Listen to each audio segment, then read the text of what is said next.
কি রে সালমা, আজকে ঘরে না বসে উপরে বই নিয়ে বসেছি যে? কেন যে উপরে পড়তে বসেছি বস বলছি। হ্যাঁ এবার বল। জানিস অনেকদিন ধরে আমাকে একজন চিঠি দিচ্ছে। তুই কি বলছিস রে? বুঝে বলতে তোর চেহারা ভালো না, তোকে কেউ প্রপোজ করবে না। হঠাৎ একদিন দেখি জানালা দিয়ে একটা চিঠি আসে, বাইরে তাকিয়ে দেখি কেউ নেই। তাহলে তাকে ভূতের চিঠি দেয় নাকি?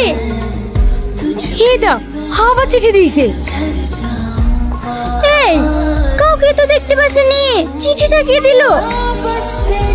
ওই দেখ একটা ছেলে যাচ্ছে, ওই ছেলেটা দিল না তো? ও তো আমাদের কলেজে পড়ে। ছেলেটার নাম কি বেশ, হ্যাঁ সামাদ না?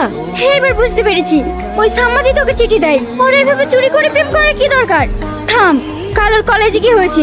না না তুই কিছু বলতে যাস না, সেরকম হলে আমি ওর সাথে কথা বলে নেব। ঠিক আছে, যেটা ভালো বুঝিস সেটা করিস। এবার চিঠিটা তো খোল, দেখি তোর পাগল প্রেমিক কি লিখেছে।